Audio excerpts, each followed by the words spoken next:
Hi, I'm Dean Sage. And I'm Jack Hervin. And this is Show Me Your Deck, a podcast where we explore the intersections of oracles and chakras, using our original decks to create new insights. Episode 57, here we go. Or catch up on it. Here we go. Yes. Oh, that's funny. I didn't even catch that. 57. Well, it's prime, otherwise it doesn't do anything else, does it? No, I don't think so. Well, we got to bring the jokes. Yeah, this is the fate of your life, and here's some jokes. I only really studied numerology up to like 9 and 10 because of the deck. Like the numbers only go up to 10. So I only did the research on I'm not really big into numerology.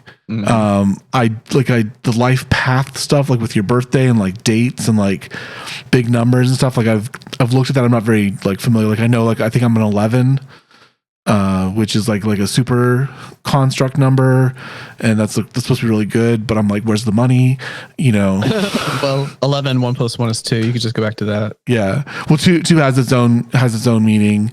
And so people get 22s and things like that, and I don't know. But yeah, there's life path numbers based on your birthday. Yeah, I'm born on the 29th, which is also an 11, which is also a 2. I'm 29th too. Mm-hmm. Yeah. Here we are. I don't think I've ever connected that. Yeah, the 29th is a good day. It's a very good day. It is, obviously. Yes. So, shall we kerplunk to plunk on the tetrahedron of doom? Let's do a 4 on a 57. Okay, all right. Starting sassy. We've got the deck number 1. Yes. These will be the projections. And I really don't feel like being sassed by these cards this morning, but we'll see what we got. I was like, don't do too much. Oh, that might have been interference. It hit a wire. Do I keep that? Yeah, that's the world. Fate. That's the fate of it. Okay, well, then it's 23. All right. So 7, 14, 21. So it's going to be up in the yellow series. It's going to be I do. But I do what? I do what? This is 21. 23. Okay, so what? 23, you said. Oh, darn. I really like 21. So, okay, let's keep going. 21. Oh, well, then that means it's actually going to be in green. That's going to be wood. That's I love. Okay, so 21, 22. Here's 23. We already did this one. I did this one recently. Okay, so this is wood meets air. So green meets aqua. This is I love meets I say. See both sides of the board. Play yourself at chess. Listen as much as you speak. Let people disagree. One more time. See both sides of the board. Play yourself at chess. Listen as much as you speak. Let people disagree. And that is the framework for today's reading. Okay. Yeah, we did have this one recently. For some reason, the let people disagree is kind of sticking to my brain at the moment. Because I think we talked a lot about the playing yourself, back and forth. We did that. What's interesting with let people disagree, especially in our current circumstances, a lot of the friction that's happening is because people just absolutely will not allow others to have different views and want to force people to agree with them. And you just have to, maybe try to understand why they disagree. What are they? What's the friction here? Well, there's a lot of discourse on this, and I'm not going to step all the way into it, but there's a certain person who has had views that are vehemently opposed to my own, and ones that I consider disgusting.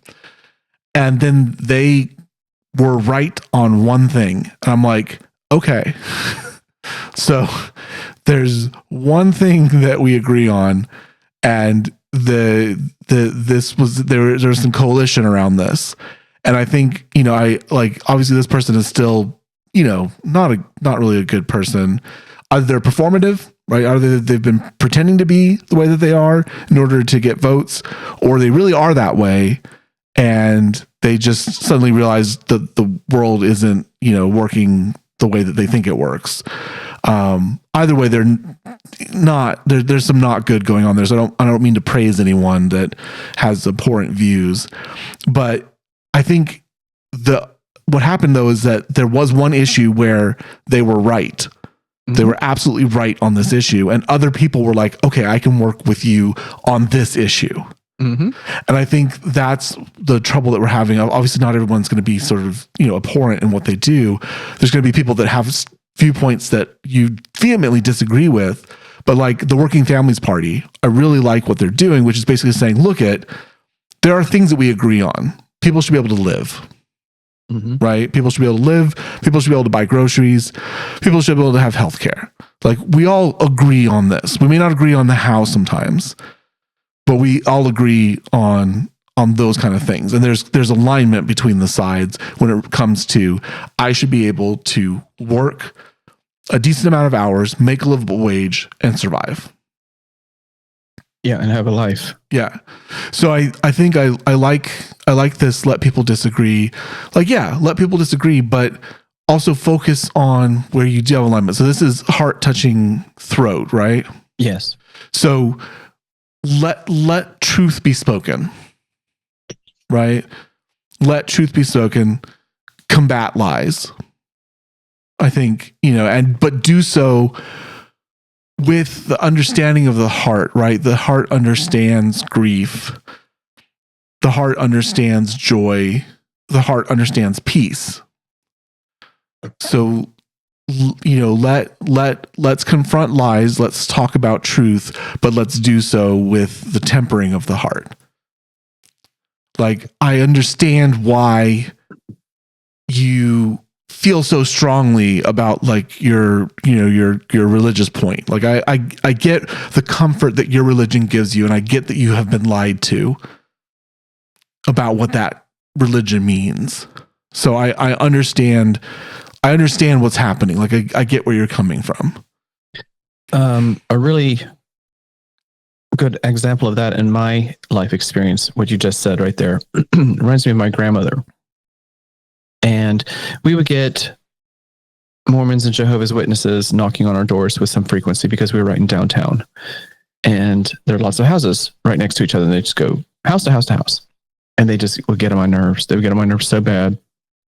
And one time she made the comment, you don't have to agree with them, but at least try to remember that they think that they are giving you the very best that they've got.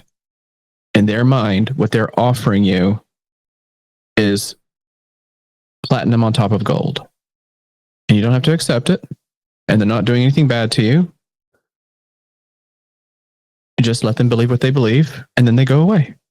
And something about that, I think I was in 8th grade when she said that. And it's, sometimes there will be moments throughout your life that just really stand out. And that happened to be one of them, where my grandmother is making the point that to their perspective, they are doing you the most gracious gesture of love they can imagine. Meanwhile, they just get on my nerves. It's almost like dating, but that's funny. But yeah, as long as nobody's trying to force anything on anybody, just let people disagree. Now, where that ends is when they take those beliefs and no longer offer them to you, but force them upon you. Mm-hmm. When they start using their beliefs, or you start using your own beliefs in a weaponized manner, that's not the same. Yeah, I completely feel that. And I think that's a good kind of distinction here is you can, like, I guess, we just had, as of this recording, we just had Thanksgiving, and, that's a prime example of, let people disagree. There's, your family's going to disagree. Not everyone's going to have the same opinion on the same things. And at the same time, though, you do have to realize that they're still family. And it's, rather than focusing on the disagreements, right? Rather than having all these disagreements, just let people be. It's like, if you think that the word homosexual appears in the Bible, okay. All right. Yeah. I'm sorry. People believe that? Yes. Because that word didn't even exist until 1869. It got inserted in the 40s, I think, because the 30s or 40s was the first time it was used in a translation. It's fine. Look here. If English was good enough for Jesus, it's good enough for you. You know, it's like focus on the things that we can agree on. Like you may not like my lifestyle, but we can all agree that everyone deserves to live, right? Like everyone deserves to be alive. You know, like let's focus on the things that matter. And this is the true problem, is that it's our country's problems and the world's problems are not because of religious disagreements, right? They're because people own everything and give everyone else fractions of a penny. Mm-hmm. There was a song about the boss gets $1 and I get a dime, and someone did the math, and we would all be multimillionaires if we got a dime for every dollar that the billionaires earn. Yeah. I saw a demonstration of this scale of wealth. I don't remember who did it. I'm so bad at this kind of stuff. I just remember the situation. I can't cite the creator, but 1 grain of rice was, I think, $1,000. I've seen this. Yeah. And the pile of rice that you get once you get to $1 billion, it's imposing. And then to realize that that's $1 billion, and to realize that somebody like whatever that, what's that South African man's name? Elon.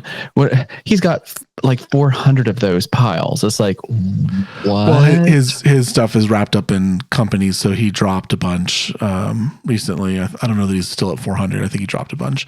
But yeah, I mean, yeah, like just take that pile and then multiply it by hundreds. Like, what are you even supposed to do with all that? Well, I see what he does with it, but you know, I had Thanksgiving at my boyfriend's house, and his brother has very strong opinions that I do not agree with. And we managed to have a civil conversation. I've been with my boyfriend for 5 years, and this is the first time that I've ever had a prolonged conversation with his brother. And what I've noticed, and this isn't a personal attack on him, but what I've noticed is that there's a way of speaking quietly that is still not calm, because people will say, well, I'm not yelling, you're yelling. It's like, but look at what you said. Your words, those said, quote unquote, calmly, are saturated with provocation. Them's fighting words. Them's fighting words. Them's fighting words.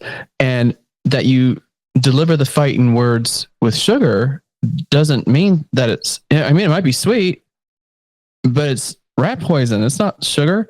And so then his sister would get very upset. And then mom, who is kind of in between in terms of her views, was actually taking the brother's side more.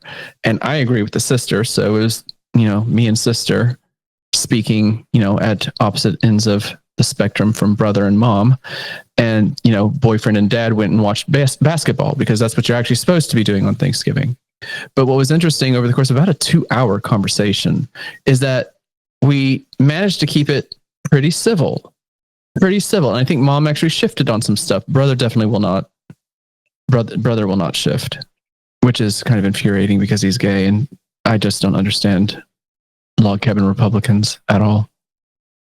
I've dated too many of them. If I've dated that many of them, I still don't understand them. There's nothing to be understood. So we were letting each other disagree, and it didn't come to anything terrible. And there might have been some good that came from it. I don't know yet. It's only been a couple days. But I was feeling the limits of allowing people to disagree. Well, I think what we have here is yes, let people disagree. Focus on the truth, right? Focus on the truths that are common, and focus on the humanity of what's happening, like the humanity of each other. It's important to come together as humans first. And I think that we miss that a lot of the times. We come together as ideals first, or ideologies first, or as religions first. And we allow these divisive things to put us into camps and to othering is the most dangerous thing that we do as humans, and it's a natural tendency, so we feel it. But if you lead with your heart, and this is where I go back to like morals and ethics, like one-on-one, if you see someone in trouble, you usually help them. Mm-hmm. If someone's falling, your instinct is to help prevent them from falling. If someone did fall, your instinct is to help them stand up again. Your instinct is to say, are you okay? Like, that's just natural human instinct. We don't other until we get into larger groups, and then we have ideologies that we can slide by. It used to be, you live over there, you're the other. Now it's like, you don't believe my exact formulation of Christianity, you're the other. It was an interesting conversation, number one, because it finally happened, because he and I had an argument about a year ago, and I blocked him on Facebook. I was going to say, you blocked him everywhere, I thought. Yeah, I did. So I haven't talked to him since, Christmas of last year, and he was much better behaved this time. But what I was noticing over the course of our conversation is that, and I don't want to like cast a wide net and declare that I think this is how all conservative people think. I'm saying that in this experience, what I noticed was a tendency to isolate issues and talk about them. Whereas for me and sister, we were constantly trying to look at the broader context and a web of issues and how they all interact.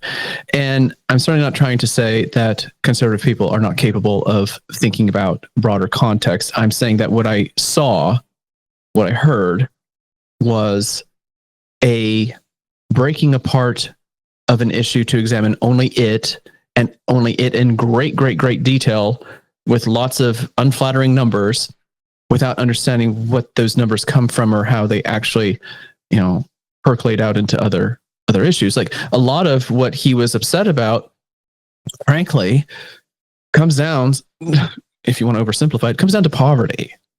And so when I mentioned something about poverty, he's like, well, what's that got to do with anything? I was like, this is the problem.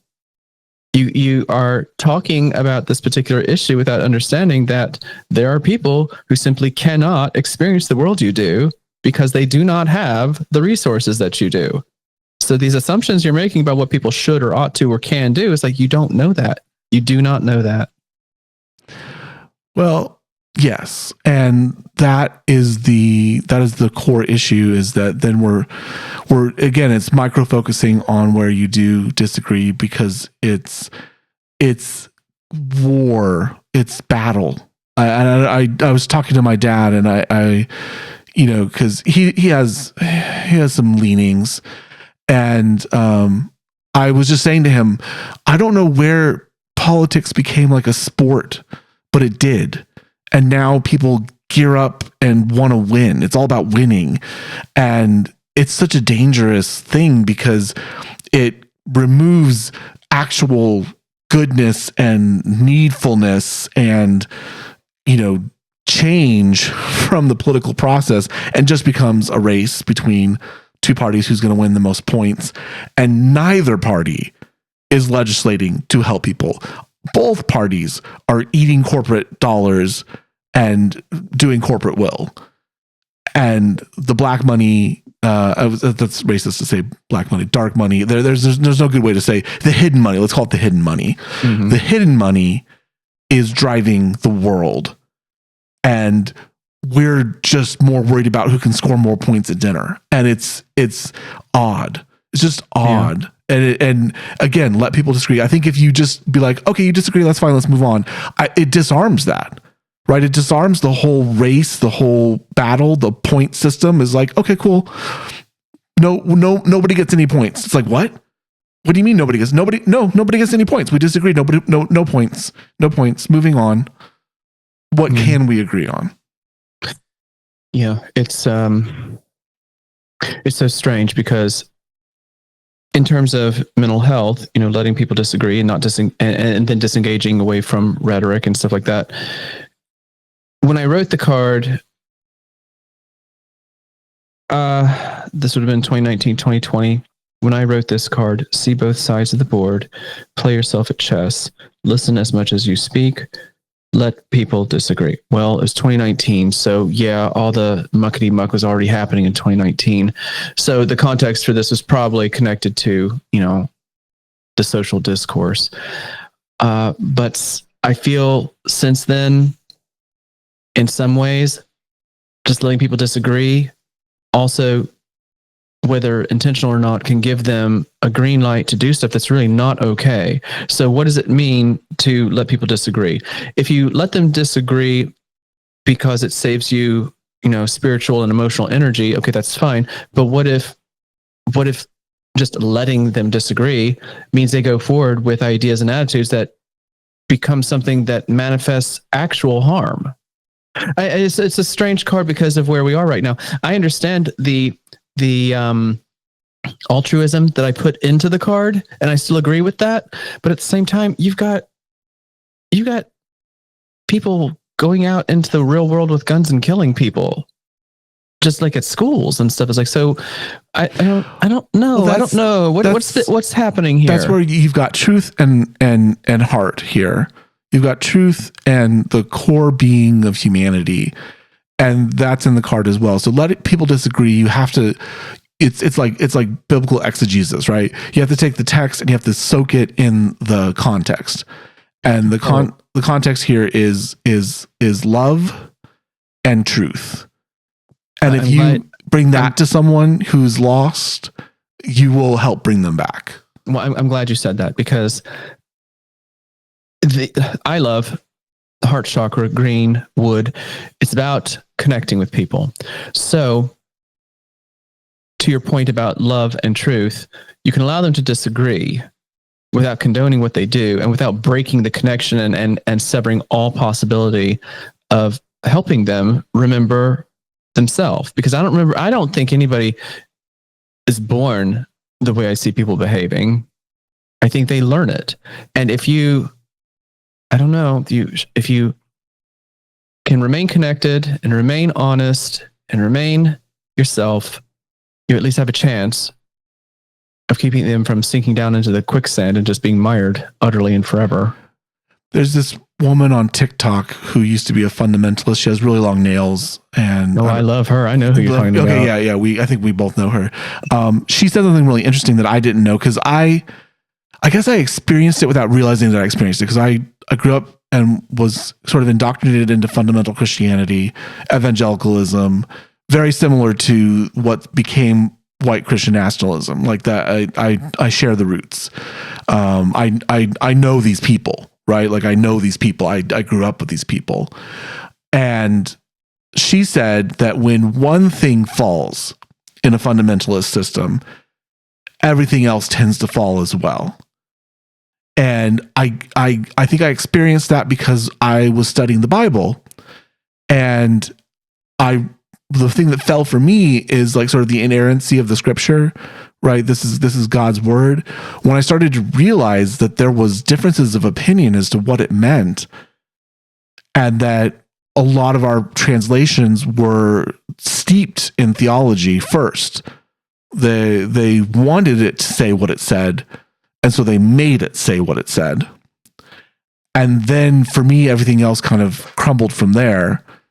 And it happened, I think, sort of slowly. For her, it happened very quickly. Like she was supposed to take this like 12 or 13-year-old who had been raped and take her to parenting classes. Instead of an abortion clinic. And then she started to research abortion and see the actual statistics, not the things that she was being like. She fully believed in post-birth abortion, that was a thing. Okay. And so she started to be confronted with facts about abortion and the truth about abortion, and then everything else for her system started to fall. And I think that the reason I bring this up is that there is it's very possible there is a truth that you can have, right? That you can say out of love. You can share a truth, and that truth could disassemble the system, right? Because I think this is really clear. Like, if you are a Christian and you believe it based on Jesus's words, that's amazing. Jesus's words are amazing. Mm-hmm. if you follow what Jesus says, that's awesome. I still feel that in my soul, those are the things that stuck with me. Those are the things that were like, okay, then, and that's actually learning the text is like, there's a lot of different sources that all kind of say the same thing. There probably was somebody named Jesus. Like that's actually, that came through in the text as well. There probably was this rabbi that had these great ideas.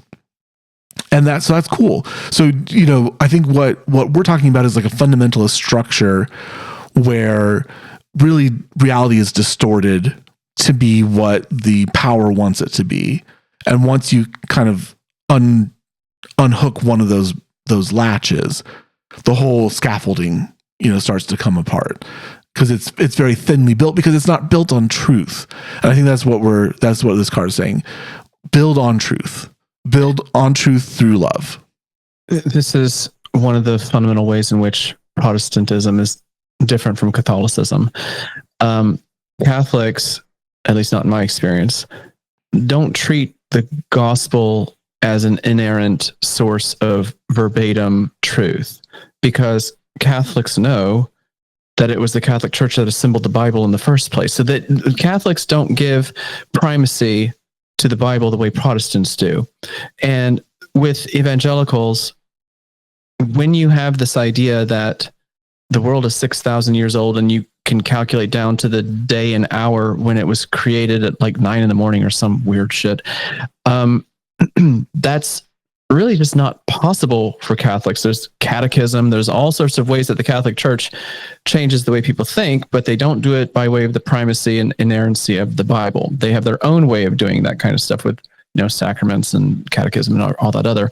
But with Protestants, there's not the deep understanding of religion that they think they have, because if they don't even understand where their Bible came from, then all the rest of it doesn't really stand up to any scrutiny. Because if you don't even understand that the Bible was assembled by a group of people on purpose one day and then changed several times over the course of time, then you don't even understand your own faith.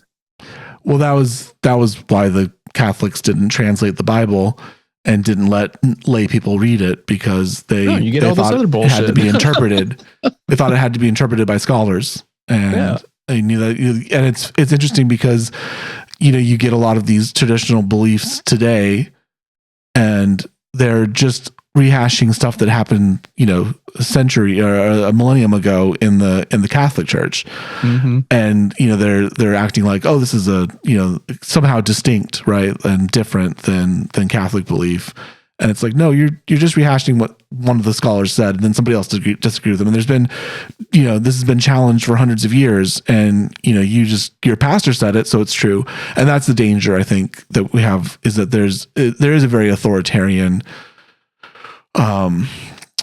patriarchal sort of bent in a lot of religions, but I think Christianity, fundamentalist Christianity, has it more than not, where a few people get to decide what everything means, and yet they reject the Pope. Yeah, it's strange. As a gay man, understanding the concept of sodomy was very important, especially when I was in graduate school trying to create my thesis concert. And when I see people discussing what sodomy is, it kind of makes me laugh, because they never, ever, ever, ever mention that the word sodomite is a typo. They had to do everything by hand for centuries and centuries. And one scribe somewhere accidentally wrote the sin of the sodomite instead of the sin of sodomy. And suddenly they need to understand and define what that was, because somebody wrote a T where they shouldn't have. It was supposed to be the sin of sodomia, and he wrote the sin of sodomita. It's a simple error that then got copied into other books, but they can find the original typo. They have found the original typo. So all this discussion about what sodomy and sodomites are, if you don't understand that this is a typo from the 12th century, 13th century, then you don't even have a place at the table to discuss this, because for centuries, over 1,000 years, there was no connection between sodomy and gay sex. It used to be interchangeable with luxuria, which is kind of like sloth. And then it shifted a little bit towards, being inhospitable towards people. That's the actual sin. And so, yeah, because you live out in the desert and you don't help somebody, they die, then that's on you, Bubba. You got to help people. So the idea, and then when they did finally connect it to sex, it wasn't gay sex and it wasn't same-sex sex and it wasn't anal sex. It was just, I guess, fornication, I suppose, sex out of marriage. And then over the course of a few more centuries, it finally became two dudes doing butt sex. It's like, it took a long time to get from Jesus to butt sex. And it was because of a typo. So this type of misunderstanding of words, and then, they're like, well, if you look at the Greek words, like, bitch, you don't speak Greek. Shut the fuck up. Shut the fuck up. I used to speak Greek, at least the Koine Greek. So I suppose going forward, looking at the other cards, the framework is, what are we saying? To speak truth and kindness and connection with people, allowing them to find their own way as we journey through these other cards. Yeah. Okay. Yeah. I think that's a great summation. Let's see who's talkative.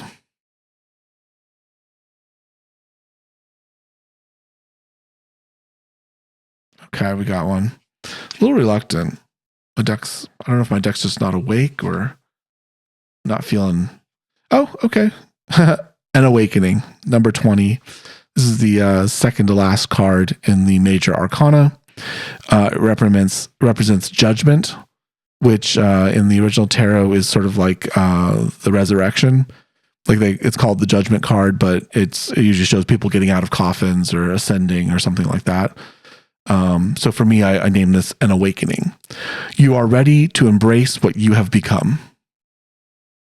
Well, that flows right out of what we were just saying. Mm-hmm. So you go through your process, you get all your information, you learn, you connect, you speak truth with people, you speak honestly with people, and with, informed consent with yourself, you allow yourself to grow and change. This is third eye and crown connecting. Oh, well, God. Okay. Yeah. I mean, wake up. Yeah. God, what do you even say after that? Okay, here we are. Speak. Well, so, I mean, in the context, we've been talking a lot about family, a lot about discussions and religions and things like that. So I think what I would do is I would kind of say every spiritual belief, right? If you take something in and it spiritually fulfills you and it guides you and gives you purpose and meaning in life, I think that's a positive thing. Like I said, actually one of my favorite books is a collection of sayings of Jesus, sayings of Buddha, and then they have aligned them. So they have places where Buddha and Jesus are talking about the same thing. Mm-hmm. And the similarities are striking. Just striking. I mean, I've heard some people think that when he disappeared for a while, he went east and actually studied under the Buddha and came back. I mean, some people say that. So, and like reincarnation's interesting, does a teacher come, again and again for us? Mm-hmm. So like the spirituality is great. Religion becomes more of an institution, and institutions are flawed. So refocus on you. Right, refocus on the personal. Like that's the only thing that you can truly control, and that doesn't lead to like othering.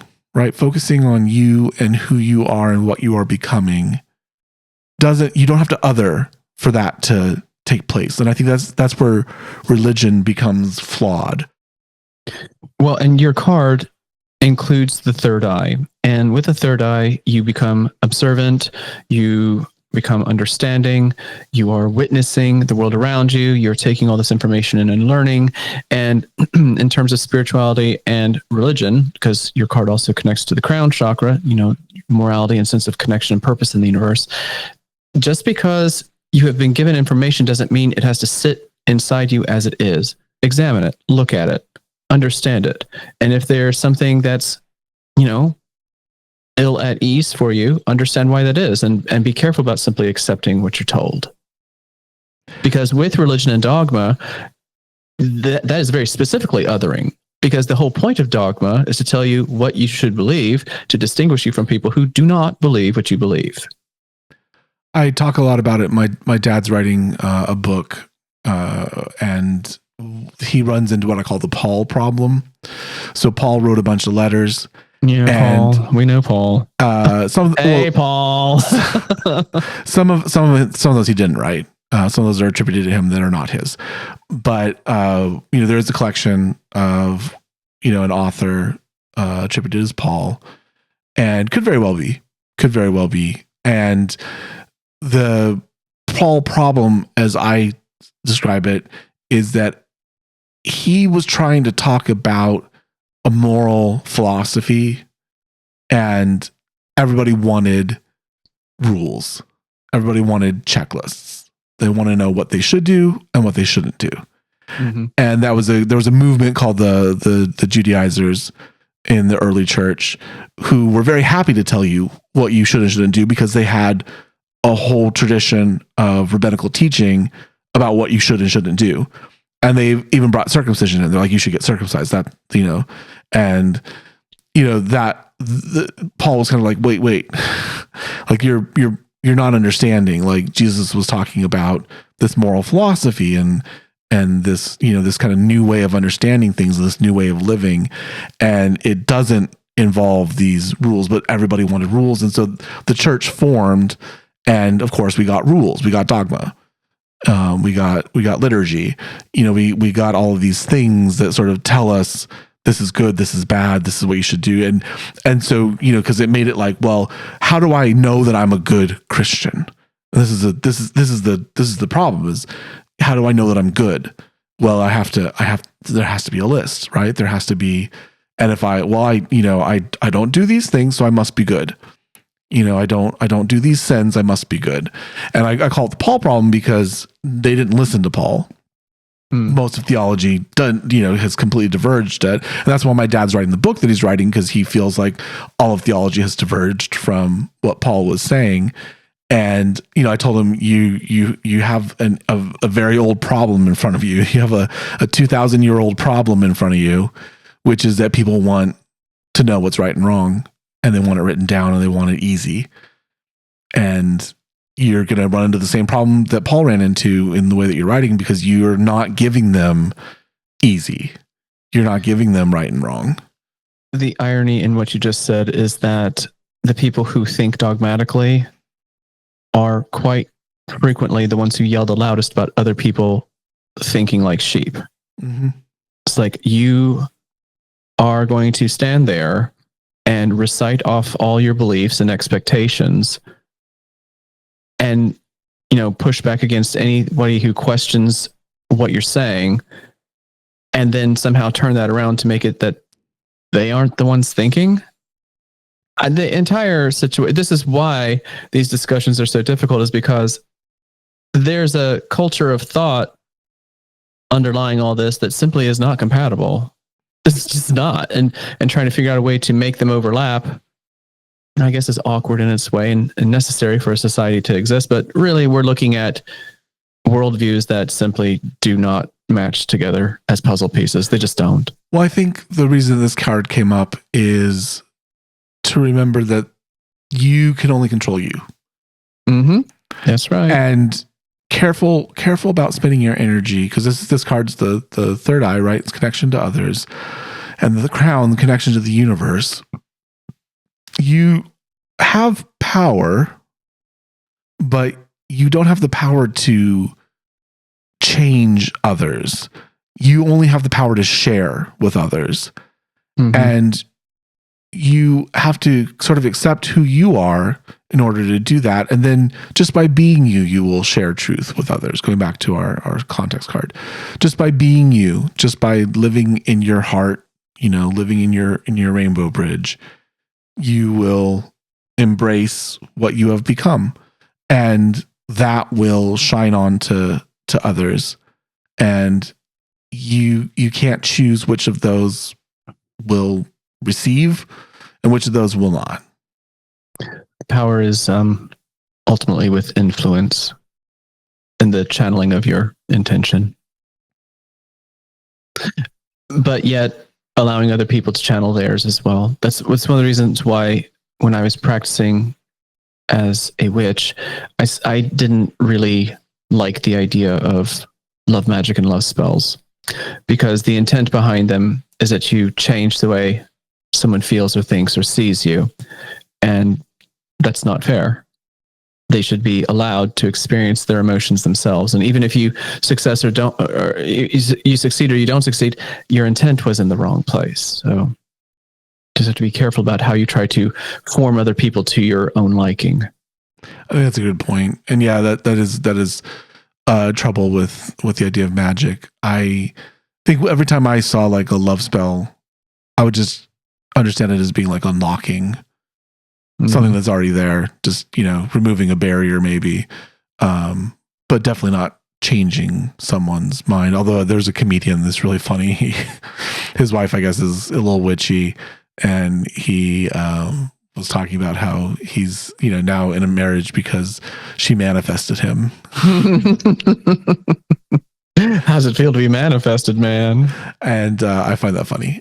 So let's get to another card here, because I think we need to bring this in. But you're there in love, right? You're there in truth.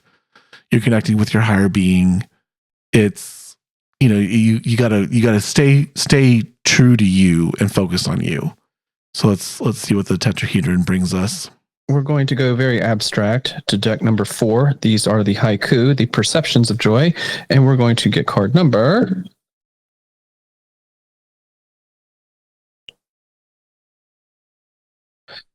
3. We needed some grounding. Well, we've definitely got it now, and I already know which one this is. This is when I've done these practices with men's groups.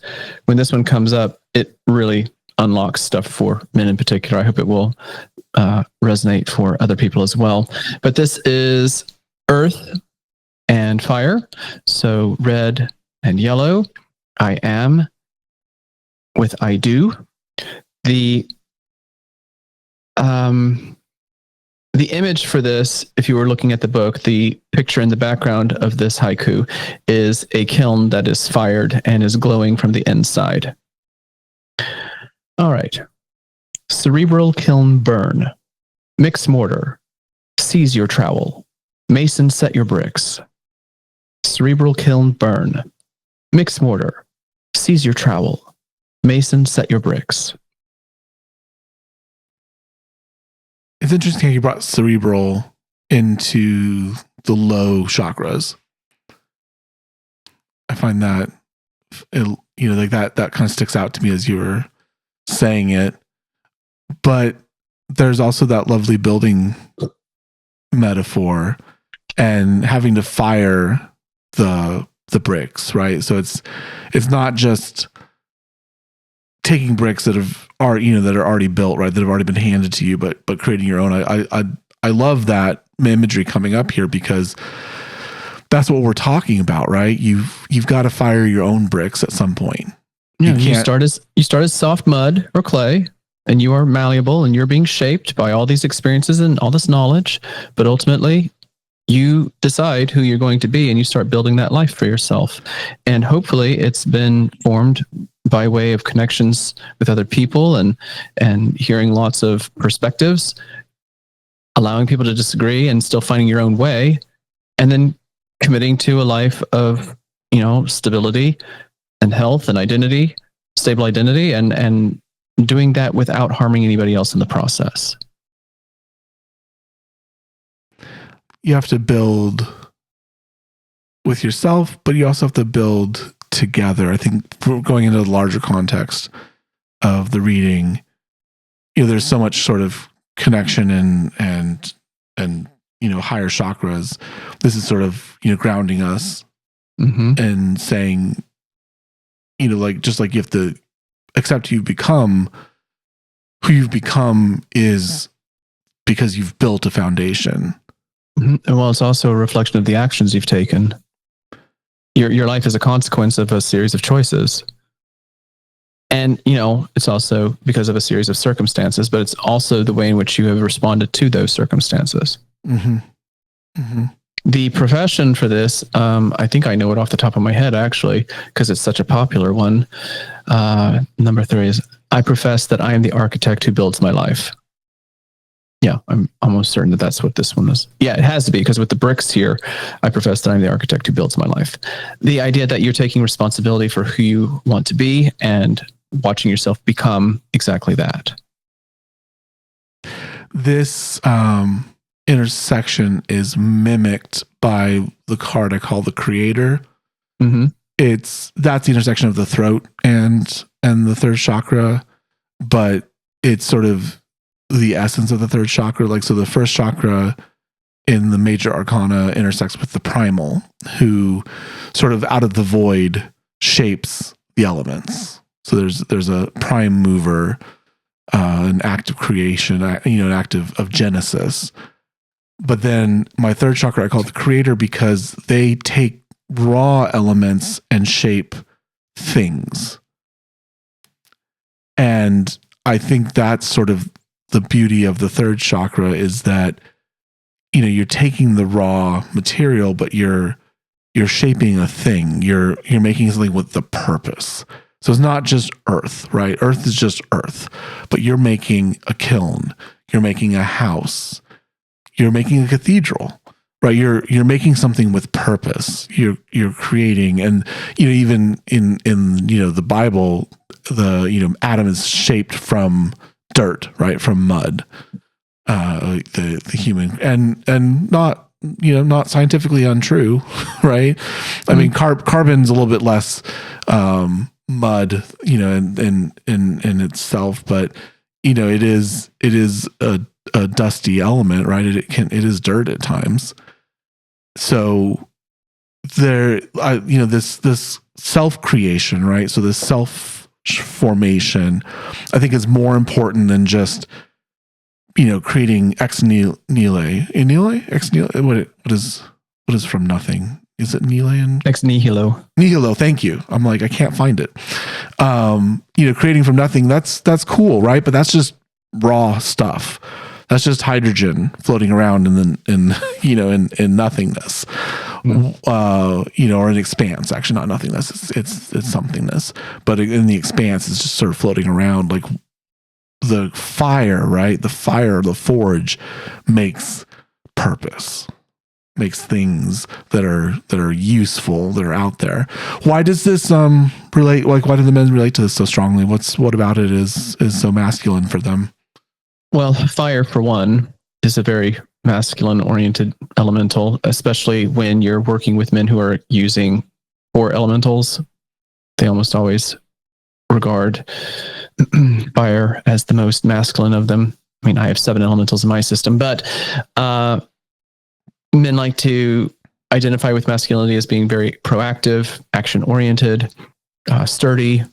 So between earth and fire, this one just really spoke to them and their sense of responsibility for self and pride in,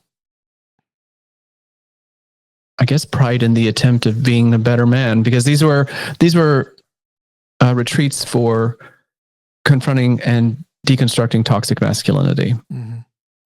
And I think we did a lot of really good work for that. Ultimately, I don't know that we succeeded, but I don't know how you succeed, once or twice a year for 2 or 3 days. But we did the best we could. We made beautiful work.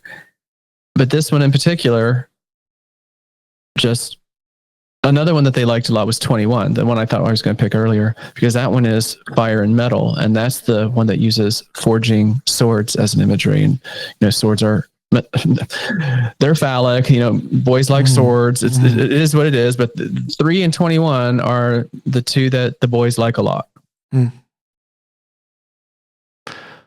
It's interesting because the Empress and the Creator in my deck is the Empress in the original tarot. So for me, the Creator has a very feminine energy. Mm-hmm. Like creation to me is very feminine. Power to me as a, is a very feminine sort of thing because of life, right? Life really comes from the womb. Mm-hmm. And I wouldn't say the womb is the third chakra. I think, there's some closeness of those two, but they're not inherently the same thing. But the forge, right? I mean, that kind of imagery can kind of be very womb-like. Mm-hmm. Yeah. Well, I didn't write it to be specifically masculine or feminine. That's simply the way they received it, because mostly over 90% of them, because that's, generally what the percentage is anyway in the general population, 90% of them were straight, and that's how they experience the words. I didn't teach them that way. They brought themselves to it that way, and it made them feel powerful and capable. So it served its purpose. It just wasn't the specific intent I had in mind. Interesting. I mean, that is kind of nice how what you create can be, brought in. And I think that going back to, we're talking about like who you've become, embracing who you've become, you are the architect. What you take from things is not necessarily what was there. And I think this is the power of spirituality. Like, there might be some very specific meanings that like Jesus's words had, and we can go look at the text and we can tease those out. But those are the meanings that were written down by the people that heard it. 3 generations removed. Yeah. Well, I mean, there are some sayings, texts that are very old, that were collected into the Gospel of Mark. So there was people had written down sayings for 60, 70 years, copied, of course. But what was heard and what was said are not the same thing. And what you take from it may not be exactly what was meant by it. I think you do have to understand, the context of what you can't just like, this is the trouble with translating the Bible. You can't just go in and read it and be like, I understand it now. Yay. All done. And be like, I have perfect understanding about what Jesus was saying. No, you don't. No. Read up on it. Like learn more about it. But what inspires you is not always going to be exactly what was meant. So as long as you understand and don't sort of cloud it or change it, but just understand that what you take in is going to be important to you and help shape you and help make you, like, that's okay. That's a good place to be. Is that this inspired me, right? Like, we talk about it when we get into the members segment, but like I'm working on some creative pursuits that are heavily inspired right now, and they'll diverge. It won't be just remaking what inspired it, but like I have something that's Star Wars inspired. I have something that is miraculous inspired, and it's how you sort of embody it and bring it into yourself. It's going to take shape in a different way, and it's going to have new understandings, new meanings. And that's okay, right? Like that's what you built with it. That's what you constructed with it. And it has a little bit of difference. And I think this, like, just going back to our context about truth and love, what you built doesn't mean that everyone has to build what you built. No, not everybody makes the same shaped bricks or has the same plan or intent. But there's also something else that's important to remember here, and whether you want to call it magic or spirituality or essence or divine inspiration, it doesn't matter. Call it whatever you want. But there's an alchemy that happens. Looking at awakening, where the third eye was meeting the crown, you have whatever the raw material or raw information is. You have whatever the situation is and your understanding of it. But it doesn't become something until you perceive it, conceive it, and then act upon it. And that is the alchemy of you. That is your inner magic, taking information and experience and materials around you and making sense out of it. And your magic is magical, but so is that other person's magic. We can't all build the same building. We wouldn't want that anyway. No, we don't need uniformity, and we don't really need cathedrals. We build them, over 100 years, we build them. And, we construct these massive places, but wouldn't it be better if we just had homes that we could share and you could go between? What does this big cathedral bring us other than a sense of emptiness almost? I don't know. Yeah. But I just want to acknowledge the alchemy before we move on. Yeah, I like that. I like that a lot. I'm gonna... This one's a little bit more talkative than the last one. My last card didn't want to come out. This card's got more energy behind it. Oh, and of course, we're going to go to the third chakra. This is the 10 of Flames. Creation is continual. Don't ever stop. Well, just like your growth is continuous and you don't ever stop that. Your learning is continuous. You don't ever stop that. The entire process of being alive is evolution. Yeah. I wrote, there never really is an end. No matter what you believe happens before and after life, you know that the energy that makes us will continue in some other form. Even the substance that is your body will become something else later, just as what makes us up was once a star burning down to an ember. Your flame will continue so long as you do. So what will you do to encourage them, to give them rest, to build them up again as the forge to your creations? How will you resist the shame that haunts the edges of your light, waiting to smother your flames and pull you into a dark void like the shadow of a collapsed star? Shame can claim your success as easily as your failure. Don't let your flames go out.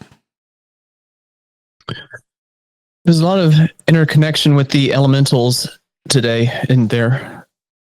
Which is interesting because your elementals lie in different places than mine, and yet they still are matching up. Mm-hmm.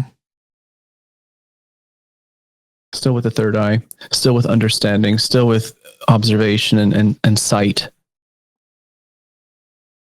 And with this one, it sounded like the process of experimentation where you try over and over and over to get something correctly. You won't get everything on the first try. In fact, it's probably best if you don't, because then you have to experiment and keep learning. But this process of letting your fires burn and then letting them rest and then letting them burn and letting them rest, look at Michael Jackson. Michael Jackson burned bright, but he didn't burn long. Mm-hmm. So where is the balance here where you can be your authentic, brilliant self without collapsing under the weight of your own star? Because he was a star and he supernovaed, and it was extraordinary to watch. And I really feel very lucky to have been alive on the planet at the same time he was walking around. I love Michael Jackson, but that's an example of an extreme example of somebody not allowing their fires to rest, to always be burning.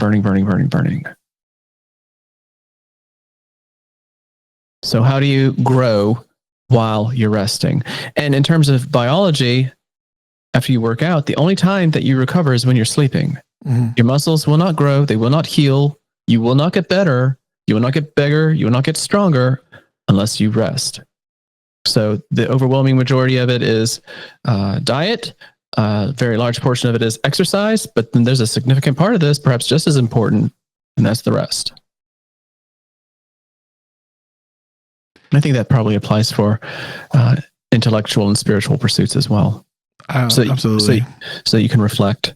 Well, that's why I think I told you when we were doing the pre-show, it was kicking around. I'm writing, I'm physically writing a series of short stories, and then there's sort of a novella that caps them off.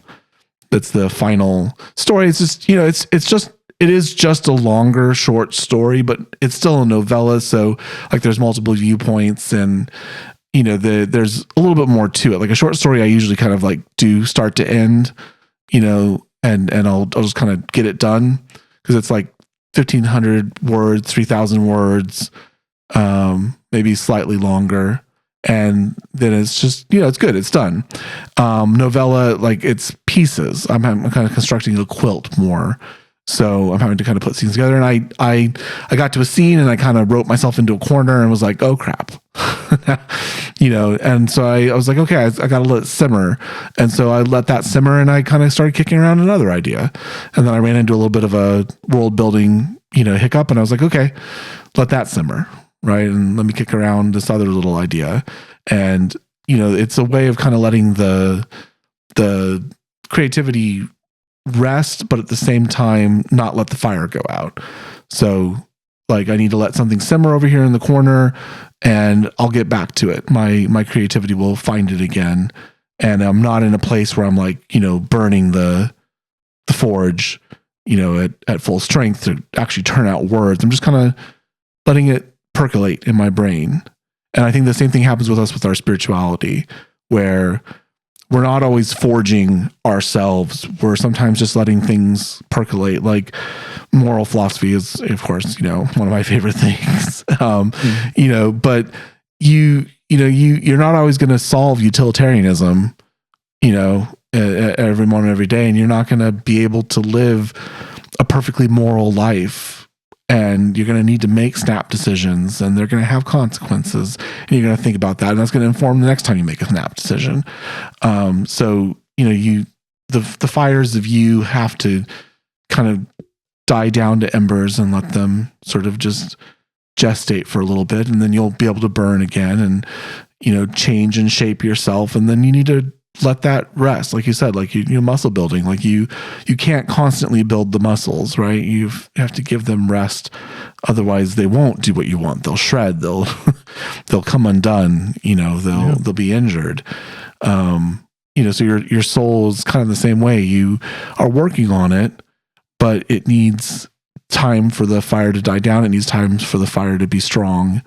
And you talked about the architect, like you need to be able to build at those times. So I think, in the context of truth and love with others, letting yourself continuously improve, but not demanding of yourself that you continuously improve. Does that make sense? That kind of distinction? Well, it's not going to be linear anyway in most cases. So if you're talking about spiritually, then you live as morally as you can. But then you have study, and then you have reflection and meditation. So, you've still got the practice, you've got the work, you've got the rest. You have all of that within this practice as well. It's just, metaphysical instead of physical. I think we need a capstone. Let's see where we finish off. All right. We're going to literal. We're going to the professions. These will be the professions. And we'll be using card number... It fell away. I had to take my headphones off. I'll be right back. Oh my goodness. I'm going to buy Jack. I'm going to buy Jack a tray to roll these damn dice in. Oh my God. Okay. All right. So this will be deck number 2, card number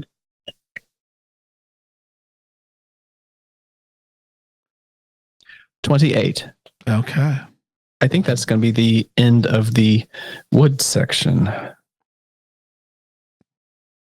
It is. Oh, this one's one of my absolute favorites. I love we're ending with it. Oh my God. Okay, so this is wood intersecting with fire. So this is heart intersecting with solar plexus, green with yellow. I love with I do. Back to I do again. I love this one. I profess that I love to give and receive generous, thriving energy.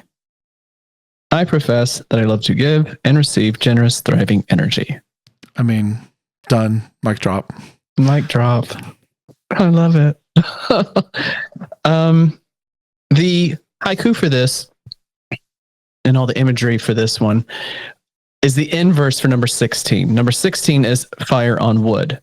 And the image there is the conflagration that, wipes out a forest. It's a forest fire. This is the opposite. This is when plants reach up towards the light for nourishment. And it's about friendship and connection with people and feeling gratitude for the people in your life and sharing what you learn and what you have with them. And it's this back and forth exchange. I have to where's the haiku for this one? We have to get the haiku because it's just... Get your book ready. Yeah. Oh, here's the haiku. Okay. Wrong deck. Okay. 28. Okay. Nourishing friendships, absorbing their light, flourish, lush. harvest my ripe fruits. That's good shit. That's good shit. Let me read it again. Nourishing friendships, absorbing their light, flourish, lush, harvest my ripe fruits. You give me energy, I give you fruit.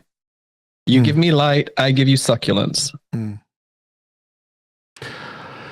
I think, which kind of goes back to what you were saying before, right? About making something out of stuff that isn't there. Because if you're taking in this type of, respect and love and excitement and enthusiasm and authenticity, then what are you going to get from that? You're going to get all those raw materials, and what are you going to put out from that? The best version of yourself. That is the reward. You are your own reward. Well, I think this goes back, to our context, which is if everyone were just okay with everyone not agreeing, like if it weren't some sort of battle to get everyone to agree with you, and I don't know where that came from, but if it weren't such a big battle to get everybody to agree with you and you didn't have to have unanimity, then we would all be in a better place, because then we could just focus on what we do agree on. And so I think, we turned kind of internal with the rest of this reading, but here we are giving back, right? Here we are, these are our fruits.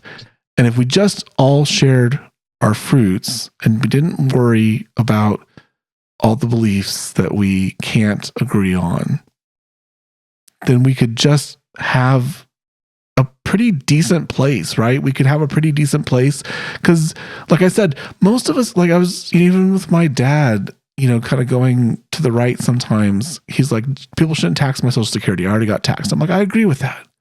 You shouldn't tax Social Security. That makes no sense. Like people that are living on retirement should be able to live on retirement. We should not be taking money away from them after giving it to them. I just no, like that. What? And people shouldn't be taxed out of being able to afford things, and you shouldn't pay more tax than people who have more money than you. That's not fair. Like I think we can all kind of agree on that. And if we just remove this idea that, well, we got to protect the rich because one day I'll be rich. No, you won't. No, you won't. You won't. No. You will hopefully be able to live, but you're not going to be rich. If you weren't born rich, you're not going to be rich. So just why can't we just all just get together on the things that matter and that are important, that we can all agree on, and then we can have you can believe what you want to believe in your philosophy and theology and spirituality. Like, have your beliefs. That's fine. If you don't want to live a certain way, then don't live that way. That's fine. That is absolutely fine. I saw a very funny video yesterday on Instagram. And this redneck, straight up redneck, Alabama redneck, he was like, well, I decided to go ahead and get gay married before the government forced me to do so. So I went over here and I married Bubba. And just went through this whole thing about all those stuff that they're going to be forced to do by this liberal government. So they just went ahead and did it. It was marvelous because they were acting like everybody's forcing them to do stuff that they didn't want to do. But it seemed like they were pretty much in love anyway. It was fantastic. I think I've seen that. That is funny. So yeah, in all of this, don't lose what makes you you. Don't forget that you are the consequence of you. And don't try to force your fire onto others. Just let it shape you. Let your light be your light. And with love and truth, right? With truth and love, you will affect people, and hopefully you can scatter lies, right? Hopefully that your loving truth will scatter lies. Mm-hmm. But you are deeply you. And that's the best gift you could give anybody. Yeah. We have a members only version of the show. It's a longer part of the episode where we go into how the reading affected us personally. We have our takeaways from, and often we talk about our creativity as well. You can get that at patreon.com/DeanSageMedia, patreon.com/DeanSageMedia.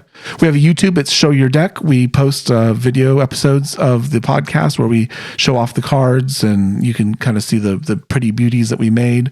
Our books and our decks are available at showyourdeck.com. Our books are available through Jack for his, through Amazon for mine, including Kindle Unlimited, and then our decks are available through a third-party distributor. Jack, where can we find you? I'm at 49 Haiku. That's the number 4, the number 9, HAIKU. On the intrawebs, it's 49haiku.com. And on Instagram, it is at 49 Haiku. I am Dean Sage Media. Find me if you dare. Our show also has an Instagram. It's at Your Deck, and we will say goodbye.